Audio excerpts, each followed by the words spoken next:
Hey internets, so it seems that I have broken the libertarian curse, as it's sometimes called. It is very rare for channels like mine to actually reach above 100k subscribers. And as a thank you to all of you who helped me get this far, this video is going to be another questions and answers session, but aiming for twice as long as I usually do for these. So I hope you're all ready for a good solid 2 hours of Redpills in 2 parts. I aim to have the second part out early next week, and as for the first part of that, well, it starts now. Beginning with Ko-Fi members and subscribe stars. Yes, the people who actually give me money get priority in these. Sorry not sorry, deal with it.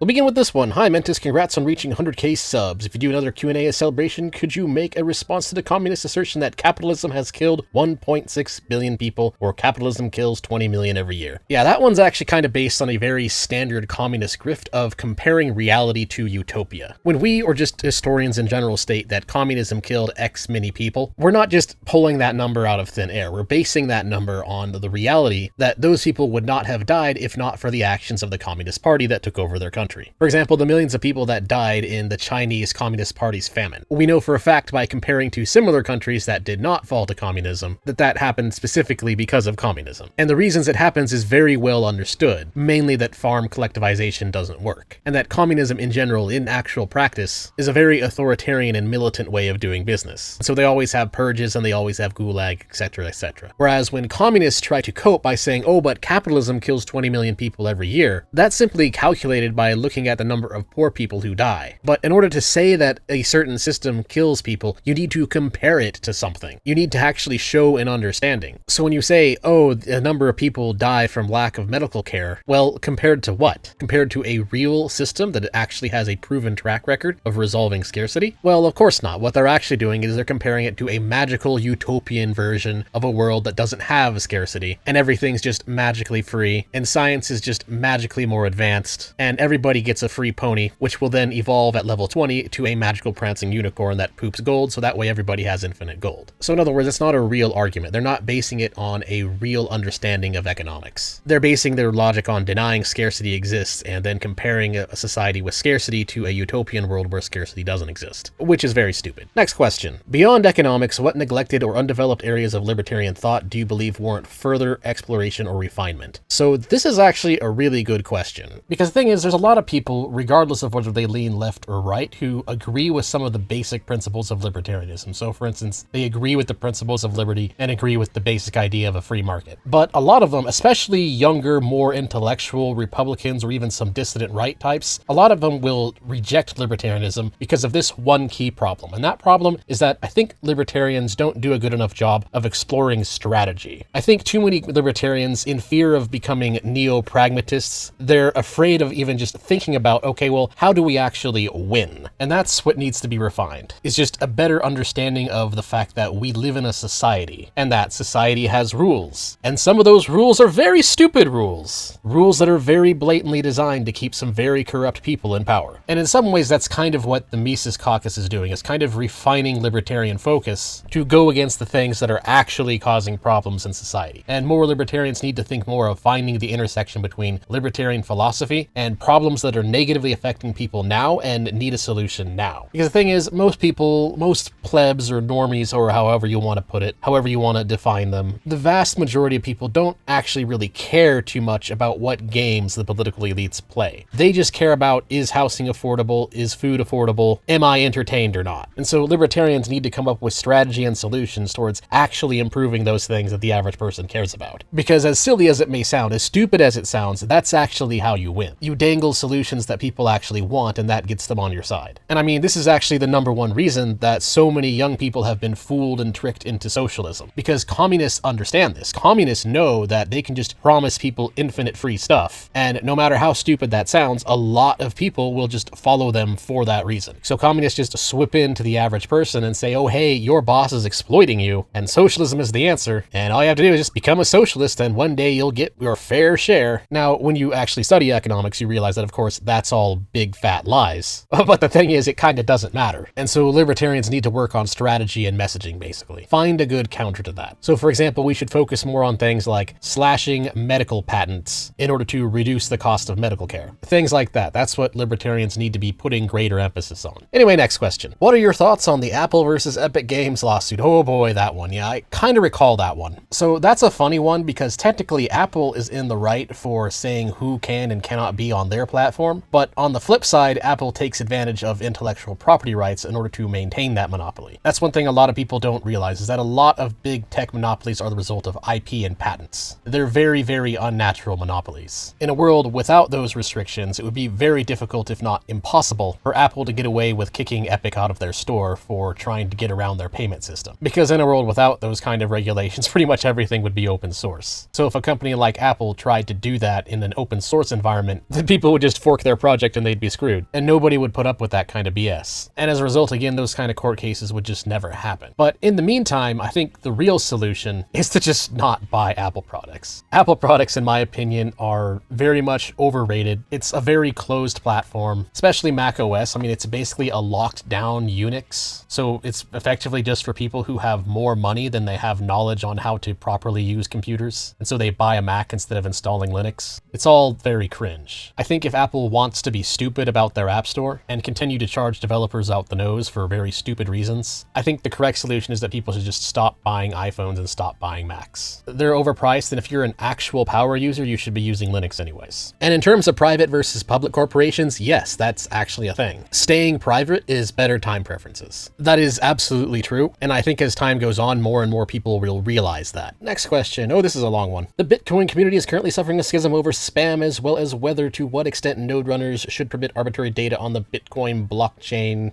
removing the ability to reconfigure one of the spam filters. Oh, okay, so the Bitcoin spam question, and whether or not I'd be on the side of physical removal, I guess. Yeah, I'd be on the side of physical removal. I think the people who reject ideas of spam filters on Bitcoin just for the sake of being for freedom of speech on principle are being very silly. That's why physical removal is the correct answer to freedom of speech. Yes, technically people have free speech. You can't just go after someone aggressively because of what they're saying, but at the same time, you have property rights. And so there's nothing wrong with people developing anti-spam forks of technology. I mean, spam is one of those things that's difficult to define, but everybody kind of knows what it is. The fact that there are people who are willing to buy spam filters for their text messages is just kind of proof that physical removal is a necessary thing, and it's something that people will pay money for. So yeah, next question. Do you think the pendulum is actually swinging to the right, or has Trump pushed it back left? I mean, that kind of depends on how you define left or right, which I know is kind of a silly take, but it's true. Do you define left and right as whether or not Republicans or Democrats are in charge? Well, that's kind of meaningless. People fall for that pendulum all the time. They vote for the Democrats screw them over because the Democrats are corrupt, and then they vote for the Republicans, who claim that they're going to be more fiscally responsible, but then Republicans go on to, not actually being much more fiscally responsible. And so then people vote for the Democrats again, and then the cycle repeats. However, if you define it culturally, such as being a little bit more against wokeness recently, then yes, people are kind of swinging to the right, and in many ways that's kind of a good thing, but that doesn't mean that it'll necessarily stay that way. Because a big problem, and the reason why wokeness often makes its way into our world, is because one of the biggest problems with the world is that a lot of elites believe very stupid things. Because the beliefs of Cletus in his little trailer park community and what he screams out while watching TV doesn't really matter. What matters is what our intellectual elites in our academic institutions are saying. That's what actually gets used by political power in terms of advice for policy-wise, at least in terms of decisions. That's what actually shapes society. And the big problem right now is that a lot of neo-Marxist types have kind of wormed their way into those positions, and so thus a lot of things that are being touted by the experts TM, especially in terms of sociology and economics, are things that are just not true. And Trump himself only seems to kind of slightly understand this, which is bad because you really need to understand this, or else they're just going to keep retaking power, because that's what neo-Marxists do. They worm their way into these intellectual institutions and subvert them. Now, one of the ways they've done that is they take advantage of public funding. And so in a way, Doge is kind of preventing them in a very slight, not nearly as much as it needs to be way from recuperating their power. And so whether or not the pendulum will swing back kind of depends on that. Will Doge really have the balls to really actually cut things? Or are they just going to be satisfied with, say, $500 billion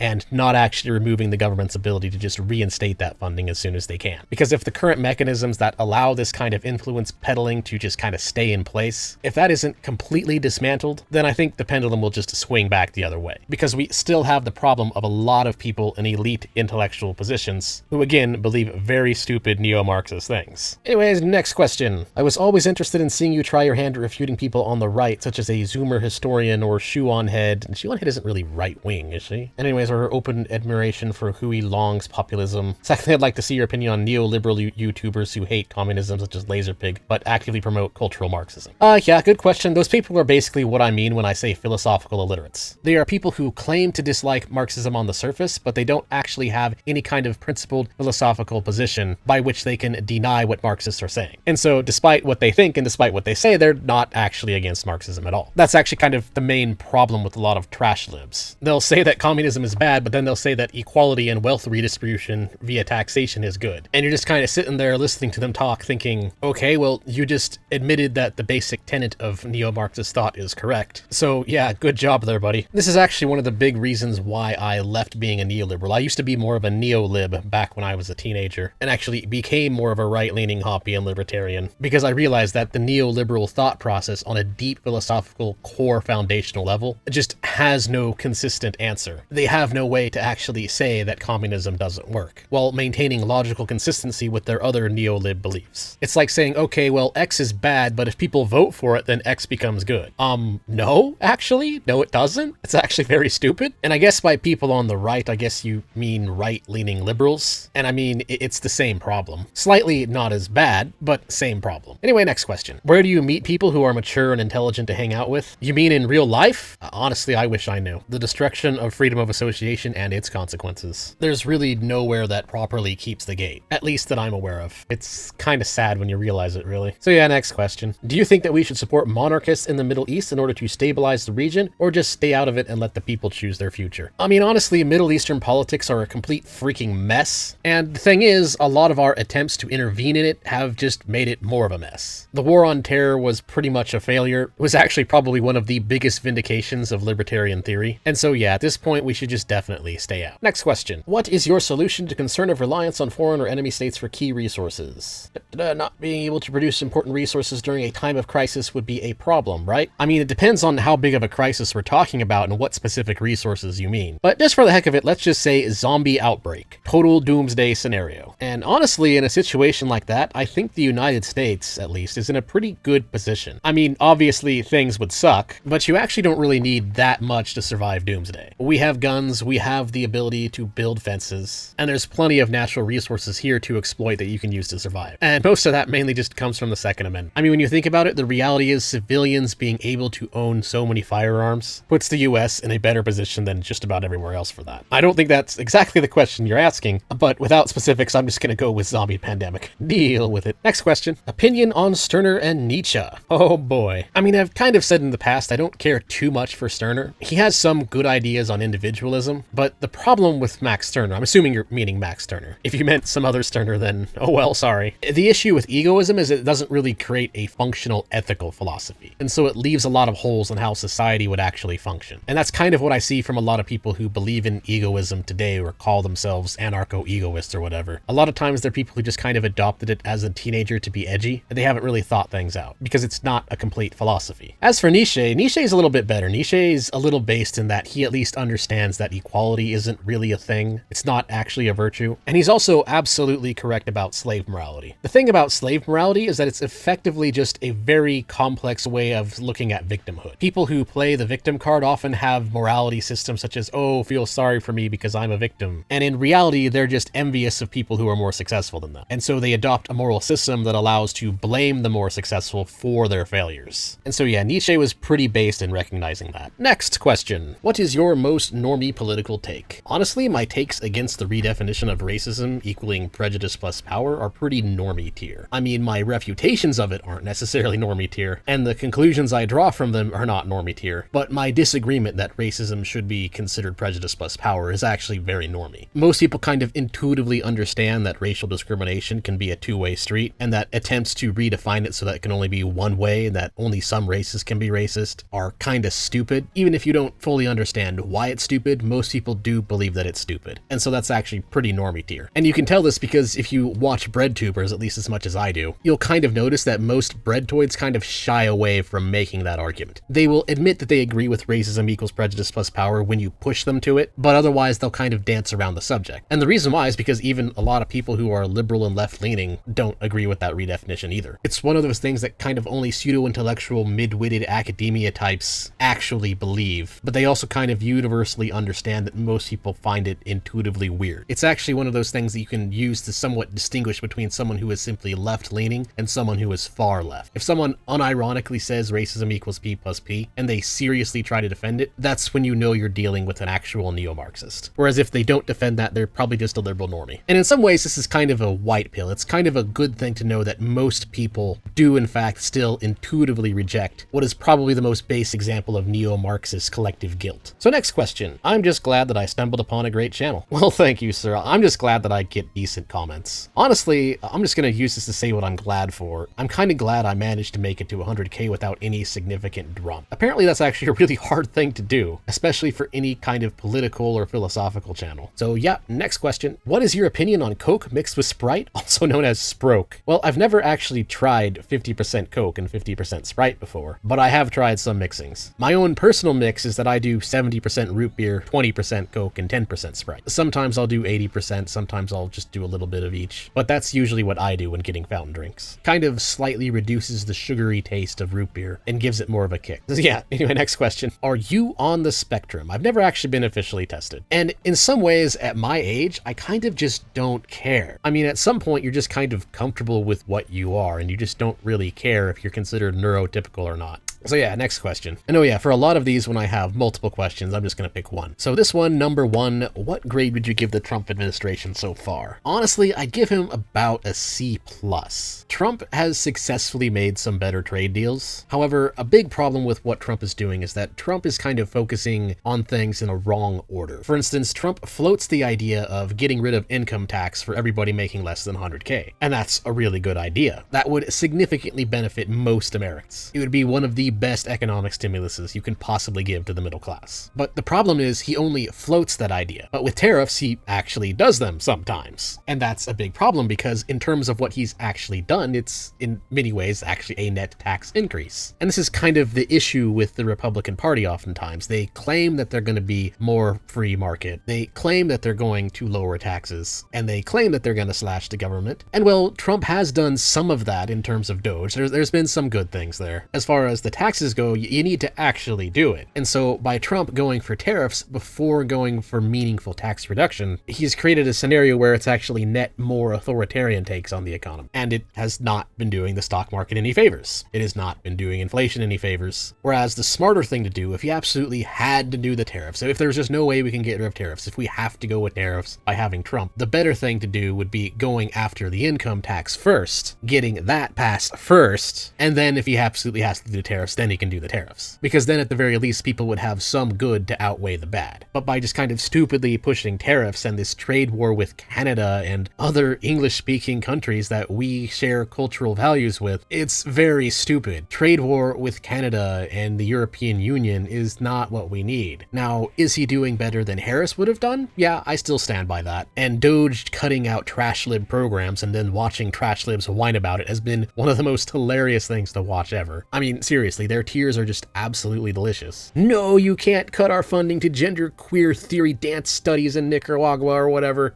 I mean, it's just, what, really? And then watching them try to defend why the taxpayers should be forced to fund that crap, it has been quite the ride. So good on Trump for at least starting that. He hasn't done enough of it, but at least Doge is a start. However, he is unfortunately kind of bumbling on the economy, which is a problem because come midterms, a lot of people might just vote against him because again, plebs only care about their quality of of life and affordability. At the end of the day, it really is, for a lot of people, it's the economy stew. When food on the plate, a roof over the head, and entertainment is all affordable, a lot of people will just kind of go with things. Whereas if you make it worse, you're usually gonna lose. Regardless of whether or not it's actually your fault, that's usually how people think about it. The harsh reality of democracy is that most voters are very simple-minded. So yeah, anyway, C+. Next question. What anti-Ancap talking point do you tend to find the most irritating, annoying to hear? Just about anything coming from people who use the left definition of anarchy for anarcho-capitalism. And this is kind of why anarcho-capitalism is the most critically misunderstood ideology of all time, is that people don't realize that the way ANCAPs define anarchy is just the logical conclusion of the NAP. So they require society to be voluntary, and that's how anarchy is defined. Whereas a lot of people, they have takes on anarcho-capitalism that is based on the left definition of anarchy of having no rules, LMAO. And that's not actually what anarcho-capitalism would be. There would still be rules. It would just be a decentralized version of rules, kind of like how BitTorrent is to Kazaa. And so naturally this leads to people thinking that, oh, anarcho-capitalism, well, that means that corporations are allowed to do whatever they want. Oh, that's a horrible idea. Well, no, they're actually not allowed to do whatever they want. And in some ways, this is kind of the ANCAP's fault. You may have noticed that I'm one of those people who don't like to use the word anarcho-capitalism very often, simply because language is, at the end of the day, a social construct, and how people understand words is very important. And the reality is the average person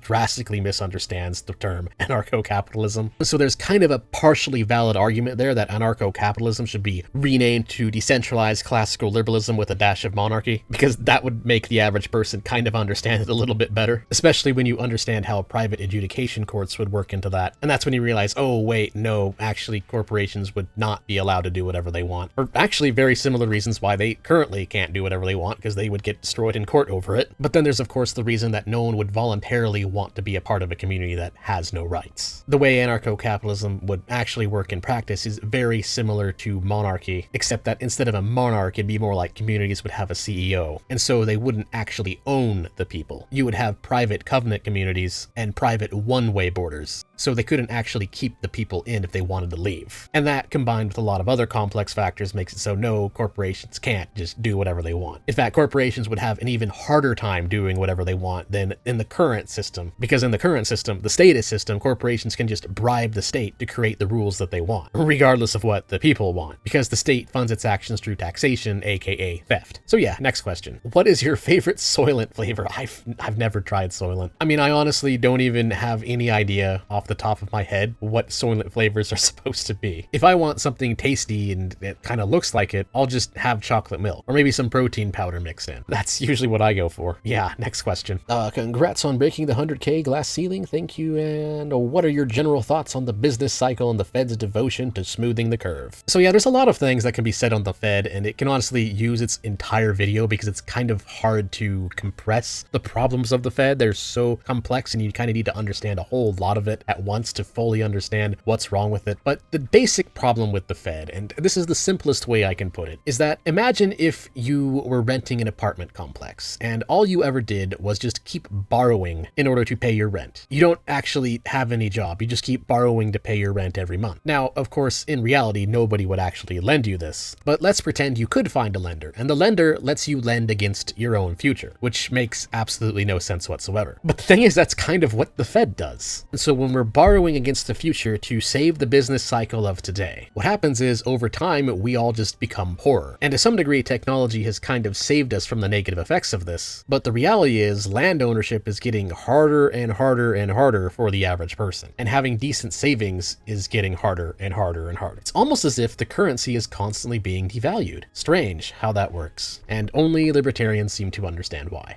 Yes, I know that to the people out there who are more aware of this situation and are more read on it, yes, I know that is a massive oversimplification. But in a Q&A video, I'll just leave it at that. Next question. Will you have my children? Nope, sorry, I'm a married man, so I am already taken. I mean, I have nothing against getting my wife pregnant. She can have my children. And, well, you know what I mean. Next question. Thoughts on abortion? And feel free to skip over number 1. I'm sure you've gone over it before. Yeah, I've gone over it before in other QAs. So I will therefore go over number 2. Favorite motor racing series? Chocobo Racing. That is probably not what you meant, but I will say Chocobo Racing. Next question. What are your thoughts on John Stossel and the company he works for, Reason? I mean, a lot of Stossel's takes are okay-ish. He's kind of a poster child for the basic small L libertarian, where you're kind of a libertarian, but not fully a libertarian. However, I don't really care for reason. They've kind of gone off the deep end lately. Going back to what I said earlier, I think libertarians do need to focus more on strategy, and I don't think that the direction that reason is currently going is the way. I do like Young Americans for Liberty, though. In general, they do at least a good job on educating people on some free market concepts. So yeah, next question. Another multi-question. Favorite president? Thoughts on Calvin Coolidge? Calvin Coolidge actually is my favorite president, and I actually already answered the previous one on another question, and FDR was an overrated cut. I know I was normally said I was going to only answer one question when I see these, but that's kind of 4 simple questions, so I'll leave it at that. I'll make an exception there. Next question. Another multi-question. What are your thoughts on the BreadTube channel on learning economics? I've actually already done a video on unlearning economics on my take on the wage gap, and unlearning economics unfortunately kind of represents everything that's wrong with being an economist these days. The fact that you can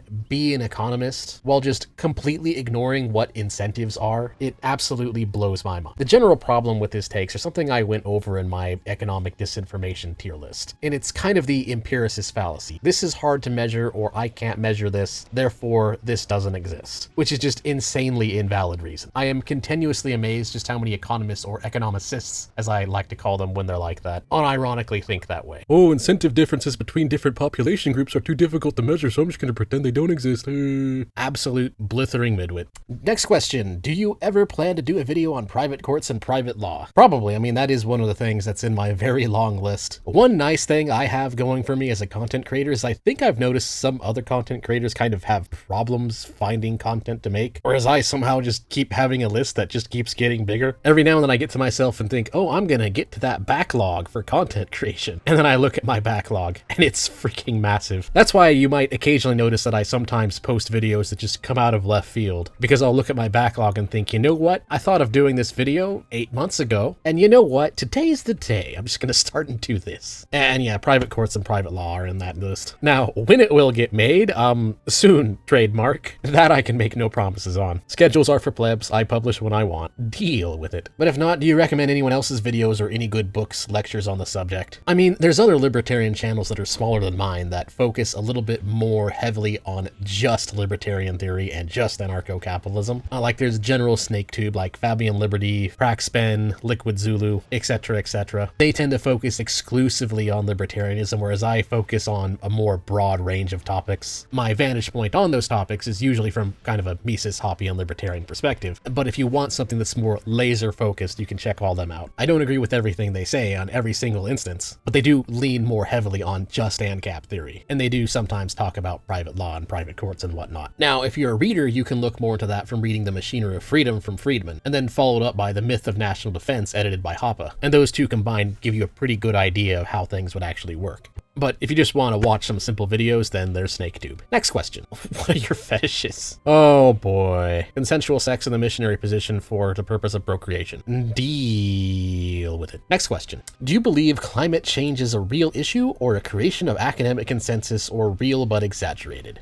From what I've read on the subject and my understanding of it, and I have read it pretty extensively, but I don't really talk about it much, it's not really a focus of the channel, is that climate change is real but pretty exaggerated. A lot of authoritarians will kind of overstate the effects of what it's going to be, hence why a lot of the Chicken Little takes tend to be wrong. Like, for instance, according to some Al Goreans, New York should already be underwater, and well, it's not. And I think the failure of a lot of predictions is why you don't see people heavily pushing it as often today. However, the fact that we can affect the climate is a real thing. The fact that emissions change the atmosphere of the planet, that's not really something you can refute. It's pretty well known. It is a thing that can happen. But interestingly enough, let's just assume that it's completely real. One thing a lot of people don't realize is that libertarianism and private law actually does have a way to deal with it. Because I do see a lot of people who are free marketeers who will deny climate change, and they'll do it from a very intellectually dishonest standpoint, which is that they deny it because they think it's hard for a free market deal with, and that's actually not valid reasoning. On one hand, it's kind of a denialist fallacy.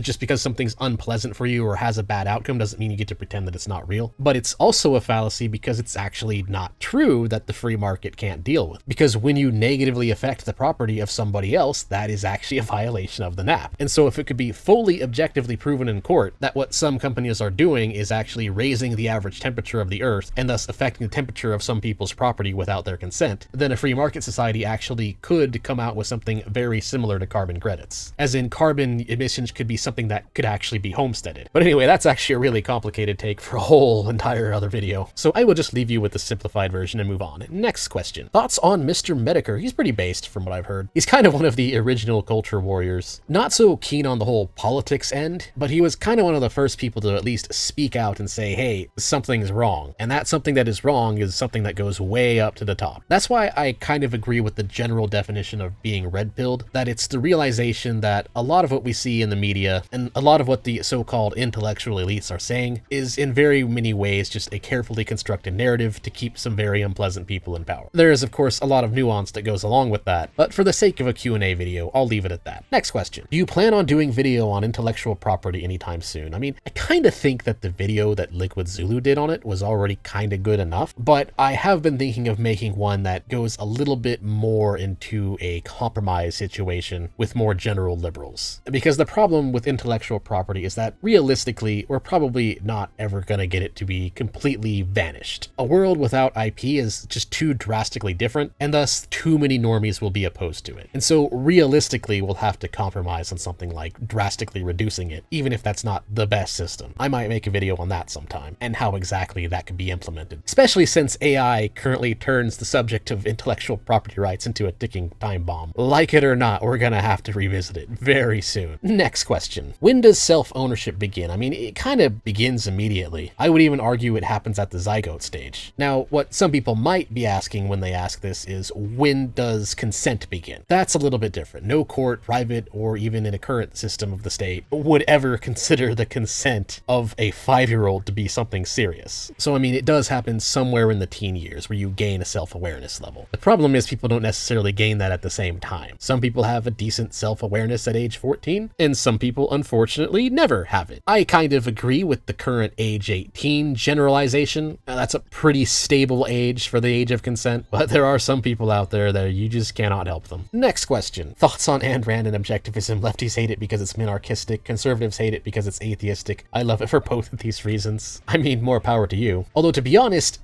objectivism isn't actually incompatible with other ideas other than atheism. For instance, you could be a deist and an objectivist at the same time if you wanted to. It only clashes with certain very specific literal interpretations of certain religions. But other than that, it's a fairly decent proto-libertarian way of thinking. So yeah, next question. What are your top 5 libertarian thinkers, and what do you think of blood porn? I'm just gonna answer the first question, and that is Hans Hermann Hoppe, Hans Hermann Hoppe, Hans Hermann Hoppe, Hans Hermann Hoppe, and Hans Hermann Hoppe. Okay, seriously though, Rothbard is pretty good too, as well as the OG Ludwig von Mises. For a more recent one, Thomas DiLorenzo's actually put out some good work, especially his explanation of natural monopolies. That's pretty good. That's something a lot of people have contention with, and he provides a fairly solid explanation of it. And then finally, I guess, for the 5th slot, oh, there's a lot that can go in the 5th slot. I'll say Hayek. He isn't really fully a libertarian, so I know there's others who can go in this slot and probably deserve it more. It's just that Hayek is really good because his explanations of the market, and mainly how prices convey certain knowledge that you otherwise would just never know, they cause people to act in ways that are much more rational. It's a very good explanation as kind of an introduction to the thoughts that go behind why the free market is good. And so Hayek is kind of a very good normie introduction take because he's easy to understand. And so we can take newbies and point to, hey, look at Hayek, as kind of a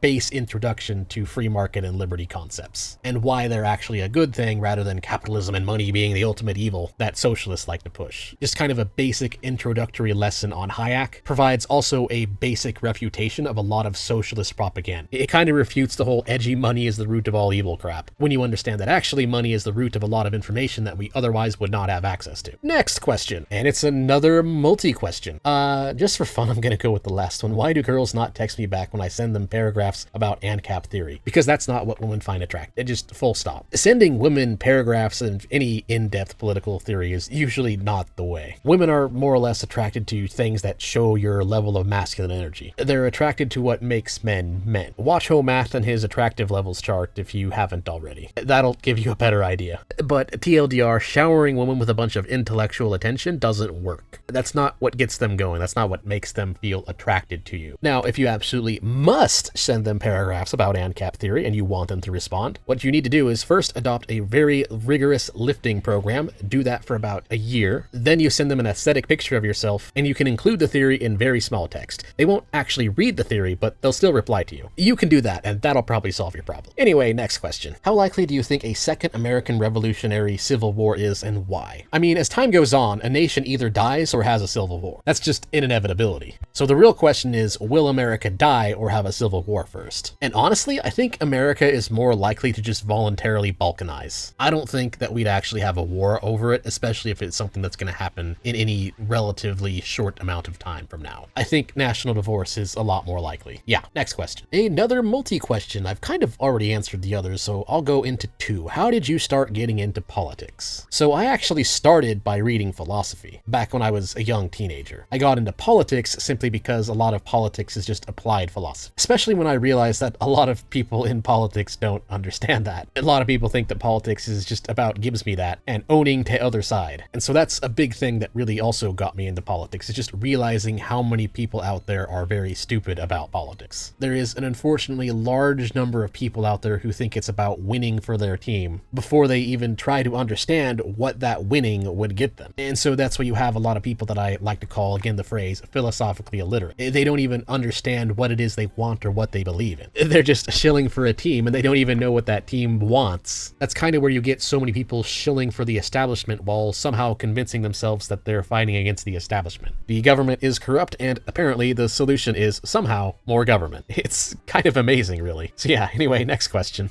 And anyways, I should make it known, yeah, I do see all the congrats on 100K, and I am grateful for it. I honestly never thought my channel would reach 100K. When I first started out, I honestly thought I would cap at 8K or something. So I'm glad it makes you happy to see my channel gain traction, because it makes me happy too. I didn't think it would get this far. I'm just usually skipping all the congratulations for the sake of getting to more questions. Anyways, the actual question. I know this topic can get a video of its own, so I'll narrow it down. What single change could be made to the US healthcare system that would improve it the most from the status quo? Rework the patent system. If I had to make it a single change and couldn't go full Ancapistani, because that would be actually a lot more complicated, I would probably just make the single change of at least reworking it to cap things out at 5 years. End of discussion, no patent evergreening, period. That's not perfect, and preferably I would like to just completely get rid of the patents. But if you want a single change that will immediately improve things from the status quo, that'll just immediately make things better, a massive slashing of the patent system would do it. Because the thing is, if you don't work in healthcare or you haven't researched the subject, you probably don't know just how much patents are abused. And it's not just drugs, it's a lot of medical equipment too. In truth, this situation is a lot more complicated and you'd really want to abolish the FDA and abolish patents entirely. But you're saying a single change, and so for that, just getting rid of patents as much as we possibly can without completely breaking everything else, for again a single change, would have the best positive outcome. Because currently we have really stupid things, like only one company being allowed to make saline bags, and so they're made at something like a 600% markup. I forget the exact amount, but it's ridiculous. There's a lot of medical equipment out there that might cost $5 to make, and it's sold to your healthcare provider for $500. It's completely ridiculous. And so at least reworking that would give us some immediate price reductions that would at least make things better. Anyway, yeah, next question. I'm really tired of socialists, leftists in general, using the race card during debates with the Veil of Darkness study. And that one study where black names were supposedly turned away while white names were called back. What are quick and effective ways to refute these kind of arguments? Ah, yes, the callback studies. I mean, a good way to refute this is just understanding why sociology in general is kind of a pseudoscience. And this is one thing that I'll probably get to in a full video, but the TLDR of it is that it has to do with the equality fallacy. What sociologists do is they look at a few variables and then they conclude the oppression narrative. This happened to this group in this situation, and this happened to this other group in the same situation, and therefore there's a difference, and therefore that difference is explained by discrimination. You know, the whole equity fallacy argument. Differences between groups are caused by discrimination. And the way this ties into the equality fallacy, another thing I did a video on, is that it's kind of baked into how sociology works. Because when sociologists don't control for something, they're effectively just assuming that it's equal. But that's not true. There are millions of factors out there, and you don't really see equality anywhere. So for example, in callback studies, those are assuming that people with those names have objectively equal performances on average in those jobs. And so it's just assuming that it's irrational discrimination, when in reality, you can generally predict a lot of cultural differences from people just based on the name. And another reality we understand is that people people from different cultures have different values and believe different things, and most importantly, do not have the same equal behaviors. And sociologists, they just kind of ignore that. They never control for more qualitative factors like behavior because they're simply more difficult to measure. And so it kind of goes back to what I said about unlearning economics. It's all, oh, I cannot empirically measure this, or it's difficult to empirically measure this, therefore we're going to pretend that it either doesn't exist, or in the case of sociologists, pretend that it's just equal. And that's a problem because they're effectively presuming tabula rasa, but tabula rasa has been overwhelmingly debunked. But the way that sociology studies are conducted, in that they only control for a few variables out of thousands and millions in some cases, you end up with effectively an entire field of science that pretends that tabula rasa has not been debunked. And so that's why it's entirely rational to not take those studies seriously. Because the problem is, it isn't really science, especially the more activist social justice side of sociology. What they're doing is effectively just a really complex circular argument. They're asserting equality is true in order to prove that equality is true. It's very stupid. Anyway, next question. Do you eat raisin? I mean, sometimes, but it's not my favorite food. That's an interesting question. Anyway, next question. What do you think about Hoppe's argumentation ethics? I mean, they're pretty based and for the most part correct. The only problem I have with it is that it's not by itself very, I guess you could say it's not very convincing to everybody. It won't change anyone's mind if they don't agree with natural law theory. It works if someone agrees with natural law theory, but it doesn't necessarily convince consequentialists. Hoppe is right though. I mean, he is correct, and he's done a very good job in explaining why libertarian philosophy is the only philosophy that can actually coherently defend itself on an ethical epistemology while maintaining logical consistency. That part of it is absolutely true. The only weakness of it is that it's almost too advanced for your average normie. I don't think the average person is just ready for it. It's too knee-deep into the philosophy to go all argumentation ethics on people, in terms of just random people you'll see off the street. It'll just go in one ear and out the other in many cases. And so I think it's good to also have consequentialist arguments for libertarian theory, in addition to principled ethics, because it generally speaks to people more clearly. It's kind of one of those things where you have to give people what you call lies for children. You have to sometimes tell people the wrong thing before they can learn the correct thing. That's the simplest way I can think of condensing it for a QA video answer anyway. So yeah, next question. What's the best way to introduce lib-right Ancap ideas to political normies? Honestly, what I said earlier, Hayek, explaining to people why money and free market incentives are good, and why prices convey knowledge to people, and why money actually gets people to make correct decisions that they otherwise wouldn't make. That's a good way to explain it to normies. And then another alternative way is you can go the voluntary route. For instance, ask someone who they think is better off with their money, them or the state. And just about everybody will answer that they feel that they are more wise on how to use their own money. And from that, you can explain to them, okay, well, actually, most people are already libertarians and they just don't even know it. Because when you've accepted that you believe that you know what to do with your resources more than somebody else, you've already accepted the basic principle of the free market. A lot of people already believe in it. They just don't realize it. Like, do you believe that you should be able to choose what you do with your money? Or do you believe that Bubba down the street should be able to choose what you do with your money? If Tyrone has 100 children out of wedlock, should you be forced to pay to help raise those kids? I mean, just basic questions like that. When you remove people from the collectivist mindset and remind them that it's about them, a lot of people actually default to libertarian reasoning. And a lot of people even accept that the NAP is true. They just have yet to push it to its logical conclusions. Next question, and it is another multi-question. I'll just go with the middle one. Would you be willing to consider doing some content around libertarian books, nonfiction or fiction? Would love to have some solid tomes to add to my TBR. Actually, yes, another one of those things that's currently in the pile, in the backlog.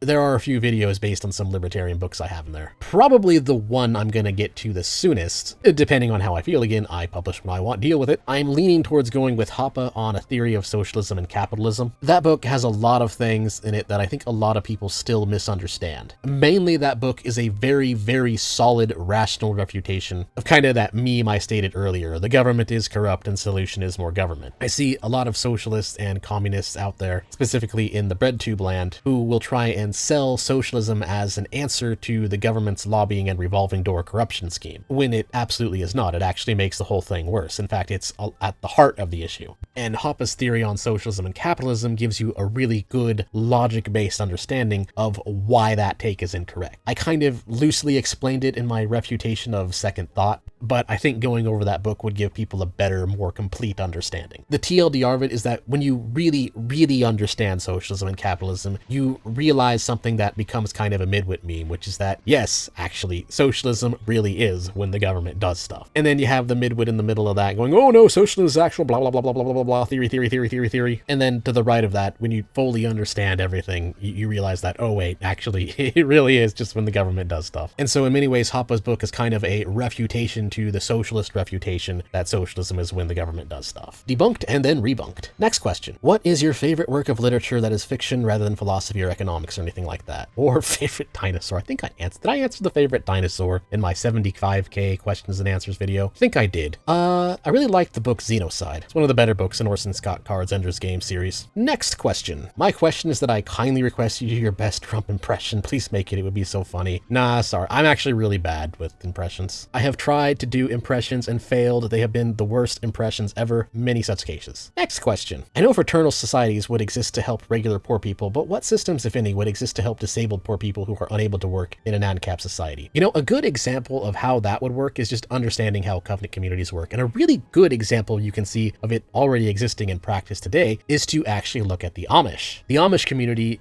has their own sort of private Amish welfare system, which is used to help fund disabled family members. The only catch to it, of course, is that you have to be Amish. And that kind of gives you a key understanding there. You see, the reason why that kind of works is because the Amish can just sort of get away with that in the way Amish culture works without violating the laws that prevent us from having freedom of association. But in actual practice, in order to have a viable private welfare system, you really do need freedom of association. Because while collectives don't literally exist, they're more of a social construct. That doesn't change the fact that people in general like to be part of a specific society. And so help for disabled poor people would come in the form of people belonging to a specific society based on the community that shares their cultural values, hence like what the Amish do. If the TLDR of it is that people are more willing to help their own, and functional private welfare systems are just based on that reality. Next question. What do you say to the idea that the free market on its own fails at times and needs government intervention to work? The people who say that, they generally cite things without comparing it to a reality where the government didn't do anything. Basically, it's one of those things that people state without proof. For instance, during the 2020 pandemic, a lot of what people did, the most of it was just voluntary. The things that actually had an impact anyway. And another thing to remember is that the free market is perfectly okay with certain companies making their own rules. Again, it's not about no rules. So for instance, businesses that voluntarily said, okay, you have to mask up and you have to social distance within our store, they're in the right to do that, and that's still technically a part of the free market. And so social distancing and whatnot, that would all still exist in a libertarian society. You'd still see people doing that. It would just be private and decentralized. And the housing crisis, I mean, that wouldn't even have happened without the government. Same with the Great Depression. I mean, those are both the result of bubbles caused by government policy. I know it's a bit more complicated than that, but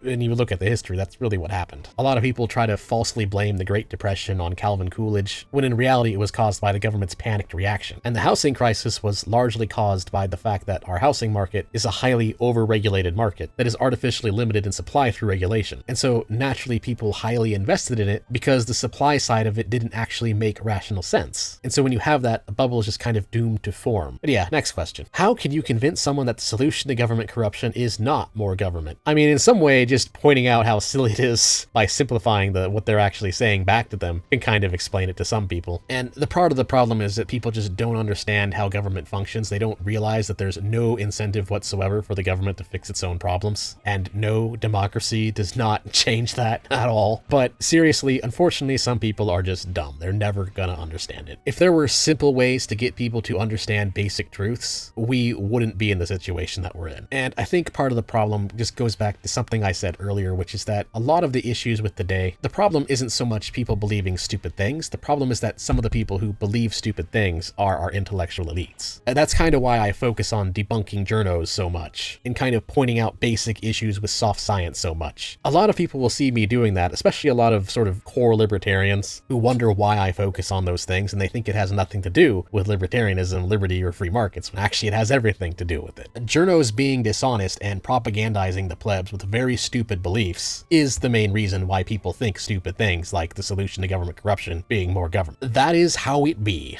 Next question. Can you shout out FNF Jardy? He's a rapper trying to make it out of Atlanta. I mean, kind of by answering this question, I have done so, even though I have no idea what that is or who that is, and I do not listen to rap. But there you go. Next question. How would the entertainment industry work without IP copyright? It seems to me like it would destroy profit incentives. So the way intellectual content production works without IP/copyright, as you put it, is a combination of two things. One, once those things don't cost as much, people will then have more money to invest in the things that they want. And so you'd see a lot of movie ideas showing up on Kickstarter. Most likely they'd be based on popular books, which would be based on the same concept. But it would definitely change the industry. For instance, you would see a lot of book to movie pipeline, even more than we see now. You would see a lot of movies based on more popular series, because that's what would get funded. The difference being that instead of people investing in something that they want to make a profit off of, so you have a few very rich people investing in a movie concept that they think will sell, you instead end up with millions of smaller investors investing in something that they actually want to see. Another contention is that the belief that everyone would just pirate without IP existing is kind of proven incorrect. I mean, you can already pirate and it's already pretty darn easy to get away with, but people kind of choose to stream anyway because a lot of people do want to give money to the content creators, because there's kind of a base knowledge that if you don't give them money, then the content will stop coming. And so the philosophy of Gabe Newell is kind of correct on that front. Piracy is often a service problem rather than a payment problem. In fact, if anything, intellectual property rights are currently protecting bad studios who are still riding on their old fame. Like, for instance, Disney hasn't really created anything new and good for a long time. They just ride on their old intellectual property and making these crappy woke recreations of the movies that made them great in the past. And they're really bad movies. I mean, they're really, really bad. And they're so bad that I don't even watch them anymore. Like The Little Mermaid, didn't watch it. Why should I watch it? Seriously, why? There's other things to watch. But yeah, that's somewhat of a complicated question, but the TLDR of it is there would still be incentive to create those movies and create really large feature productions. It would just be done in a very different way, and so you would see very different types of movies coming out. But the thing is, people would still want them to be made, and thus there will be some form of market for them. So yeah, next question. Why do you think that social scientists tend to be more authoritarian than libertarian? The answer kind of goes back to sort of what I said earlier, but I'll elaborate it on a little bit more. The social scientists, the problem, which is sociology in general, and a lot of social studies in general, is that the way they conduct the research just kind of presumes that equality is real. And so when you're a hammer, you kind of just view everything as a nail. Social scientists, when they get into things, because they presume equality to prove equality, they thus assume that it is a problem that needs to be fixed. But the thing is, equality isn't a real thing, and thus the only way to quote-unquote fix it is through aggression, and thus they become authoritarian. Yeah, next question. Congrats, what was one of your favorite video game series? I mean, you might be able to tell if you've seen a lot of my content. If you're one of those avid viewers of my stuff, you can probably guess that I like Mega Man. But just for the sake of making things interesting, a slightly more interesting video game series that I like, one that's slightly not as well known, is actually Tribes. I really like Tribes 1 and Tribes 2. Tribes Vengeance was okay-ish, and Tribes Ascend was good until Hi-Rez ruined it. Same with Tribes 3. Tribes 3 was going in a good direction until Hi-Rez ruined it again. And it's sad really, because if Hi-Rez didn't actively sabotage their own game and actively show hate for the Tribes community, I would probably be playing that game a lot more, and Hi-Rez would actually probably be making money off of me playing that game. But alas, it is not to be. Next question. My question was, what are your thoughts on objectivism? And I kind of already answered that one, but what do you think of Immanuel Kant? I don't really care for Kant. I think the problem with Kant is that he seems to think that rationalism marks a detachment from all reality, when in truth, rationalism just completes empiricism. It recognizes that empiricism has a limit. You're still allowed to use empirical data and be a rationalist, and be objective as well. I will admit I haven't read all of Kant, so I could be slightly misunderstanding him, but I don't really care for him. Next question. Another 2 questions. You can pick one. What are your thoughts on the MAHA movement and RFK Jr.? I'm not sure if RFK Jr. is the best person to lead MAHA, and I don't think that MAHA is really doing what needs to be done. Like I said earlier, the single best thing you can focus on is actually patents. Whereas what RFK Jr. seems to be doing is just kind of pandering to some general conservative ideas about healthcare, like vaccines and whatnot, and none of that's really gonna make a dent. A lot of what he's doing to me just seems like a hodgepodge of some bad ideas and some okay ideas, but they're all unified by just being small think. They're all unified by not really understanding what the problem with healthcare is, which is that our healthcare system actually isn't that bad bad in the United States. The problem is it just costs too much and has too much bureaucracy. And so thus we have negative health outcomes and delayed treatment and delayed diagnosis. Because doctors are tied up dealing with a bunch of bureaucracy and prices and insurance and crap, which they then have to also focus on Medicare and Medicaid. So we have kind of the bureaucracy of both private companies' insurance and the bureaucracy of government state healthcare to deal with at the same time. And doctors have to deal with all of that. And so now you have a very big bureaucracy problem where doctors are spending more time dealing with the bureaucracy than they are with actually treating patients. And I don't really see that in MAHA. What I see in RFK Jr.'s plans are just kind of random stuff, like we're gonna regulate food coloring additives. Okay,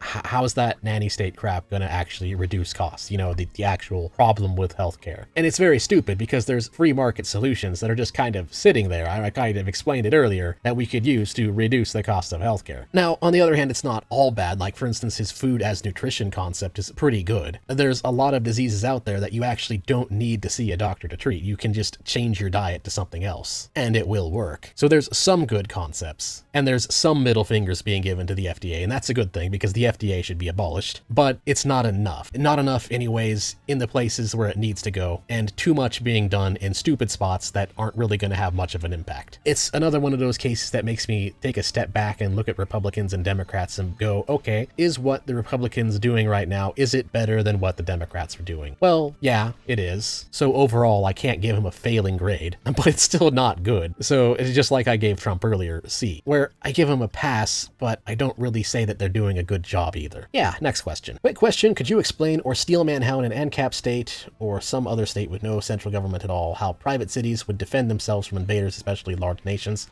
Long answer to that is to read Hoppe on the myth of national defense. The short answer is that they would have private defense contracts between Liechtensteins, which is unfortunate, but as long as large aggressive states exist, like for example China, then smaller countries, or in the case of what you're asking, small covenant private communities, would need some form of private contracts of defense. Next question. Super stoked to be a part of this milestone. Just one question though, is Cobson a gem? Oh boy, I mean honestly I actually kind of like questions like these. Yes, Cobson is a gem. I mean, if I'm being honest, soy jacks in general are kind of silly and stupid, but they tend to make the kind of people who deserve to be angry very angry, and thus they are gems. Well, most of them anyway. Next question. Hey, very new sub, congrats though. Well, thank you for the sub, new sub. And your question is, how does Hoppianism prevent a strong central government from arising? I have a friend who thinks we at least need a minarchist government because he thinks there's no way to prevent a strong government from forming from unification of Ancap private cities. That's a good question, and it is actually one where there kind of isn't a simple answer to it, but the TLDR is that it's actually more stable than current society. Decentralized covenant communities, when established, is actually the most stable form of society. It's just really, really hard to get there. A world of hundreds of thousands of decentralized private cities and private covenant communities, well, the main thing that drives them is voluntary association. And one thing a lot of people don't realize is that there's kind of a cap on their size because of the knowledge problem. As you get bigger and bigger, you have more and more centralized planning. And as it turns out, centralized planning is less efficient. So in a world ruled with private law, it kind of just ends up naturally dying. Because as it grows and becomes less efficient, people will voluntarily disassociate from it. And this is true of actually a lot of big corporations today. A lot of the reasons why we have such massive mega corporations is actually because of laws that protect their monopoly status. There isn't a single monopoly out there that isn't subsidized by the government in some way. And a lot of people don't realize that. A lot of people just kind of assume that a monopoly is more efficient when it's actually less efficient. It actually becomes less able to meet the needs of the citizens. And there's a lot of funny little reasons for why it happens too. Like for example, you have things like the Peter Principle, where people in large organizations, because they lack efficiency and lack the ability to see what everyone's doing, people end up being promoted to their level of incompetence because the hierarchy becomes too complex for people to realize whether or not somebody is better for the job. And so they just kind of develop a system where people are automatically promoted based on job performance, but that ultimately means that people stop being promoted when they reach a job that they're not competent in doing. It's kind of fascinating, really. But yeah, that's kind of a oversimplified TLDR version. Next question. 1. What is your religious affiliation? Or 2. What is your home state? I don't really care talking about religion too much, mainly because my answer to that question is actually kind of convoluted. So I'll answer what my home state is. I've actually lived in Oregon longer than I've lived in any state, but I have relatives in New Mexico, Tucson, and Texas, and California. I'll just leave it at that. I was born in California though, I'll at least give that much. But I don't really consider California to be my home state. I moved out of there a long time ago. Anyway, next question. And the next question is another multi-question. 3. What is the best way to become better acquainted with the more technical economic terminology? I'm trying to read Hayek right now, and every few pages I have to look up the meaning of something I don't understand.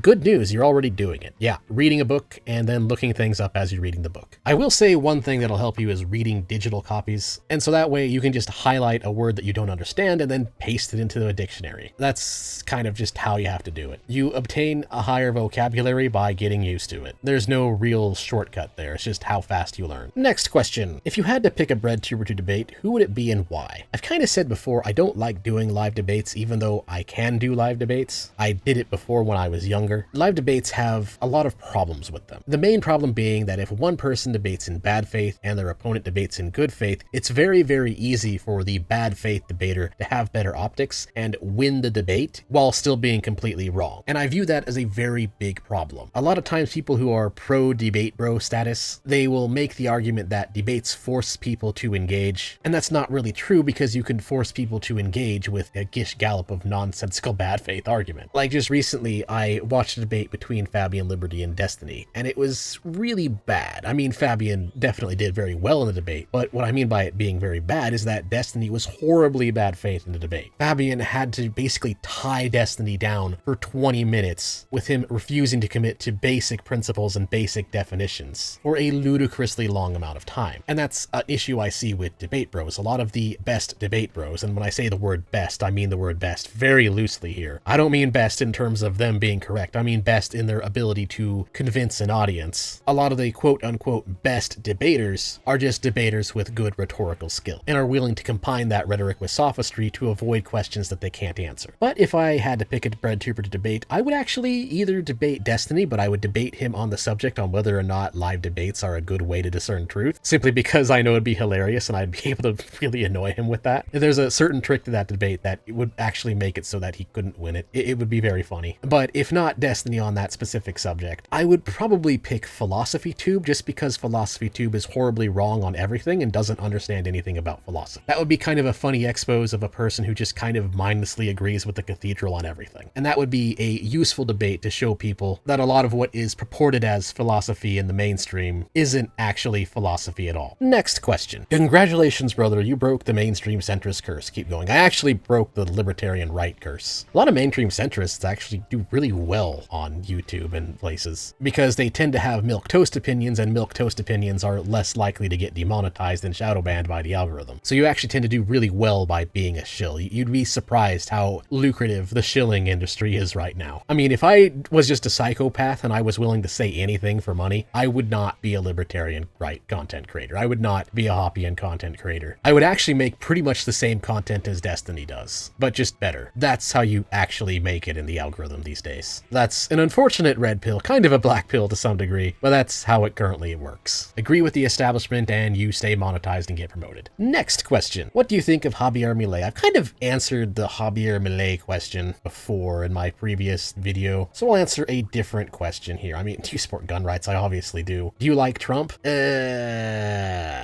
I'm kind of neutral to Donald Trump. He's not good and he's not like the worst thing either though. Trump is definitely better than the alternatives we can have now. That is one good thing I will say about it though. He's the hero we get, but not the hero we need. Next question. What do you think is the most out of the world crazy way to see the world? Probably radical segregationalist feminism. You know, the kind of feminism where they believe that women and men need to have their own separate societies. It's kind of a weird one because it combines antinatalism with misandry, and it's just really silly. It would not solve any of the world's problems at all, and yet people still believe in it. Thankfully, it is a very, very small minority of feminists who think this way, but there are people who actually unironically think that this is the way, and it is very bonkers and very silly. And it's funny because those people who have that belief also tend to have really weird, scientifically inaccurate beliefs as well in regards to sex, gender, and equality. Like, for instance, they believe that the reason women on average are not as strong as men has nothing to do with biology and is in fact a conspiracy theory by the patriarchy to feed women less calories as they're growing up, and that by segregating the sexes they will liberate themselves from this patriarchal oppression and feeding women less, and then once women are fed the proper amount of calories they will actually become stronger than men. And it just, oh my god, it is a very, very whack job way of looking at the world. Luckily, most feminists, general feminists, shy away from them and shun them because again they are crazy, but it is kind of funny to know that yes, yes, these people do exist, and they do in fact believe that stuff. Next question. Here's kind of a good one in the multi-question sense. How would a libertarian society handle things like required driver's licenses? So the thing about libertarianism that a lot of people don't realize is that it doesn't get rid of permits. Permits would still exist because people who own roads wouldn't want idiots driving on those roads. And so you'd still have companies doing things like insurance companies requiring that you're able to pass a driver's test in order to be insured, and then people who own roads requiring that you have insurance to drive on their roads because they don't want idiots ruining their roads. In other words, driver's licenses aren't going away. It would be decentralized, so you would have more than one entity providing them, but it would still exist. Next question. Ethical ways to create a homogeneous society. Hoppianism. That's legitimately what Hoppianism does. It follows natural law ethics and creates a more homogeneous society by providing the ability to have freedom of association and create covenant communities. Naturally, some of those communities will be people who only want to be with others of similar culture, and so they would all voluntarily want to be a part of that community for that reason. That's an important thing to understand, is that libertarianism, again, doesn't actually get rid of things like borders, it just privatizes borders, which means that if you want it to, you can actually have even stricter borders than even the most strict state that currently exists. The only real difference is it would be smaller. You can't just point to an arbitrary place and claim that you own that place, like what the state does. And that's where you get into homesteading, and that's where things get a little bit more complicated. But the overall result is you would actually have private cities that are significantly more homogenous than probably anything that currently exists today. Next question. Congrats on 100K, and would you make more videos on the current Trump administration comparing 2016 and now and more Doge-related content? I mean, yes, I will, because some of my videos do kind of lean more towards current events, and Trump is the current United States president. I am going to be making more content on Trump and Doge, most likely sometime in the future. It all kind of depends on what specifically Doge does and what specifically Trump does, and whether they do things that are wins or do things that are total fails, but more content on them is coming. I mean,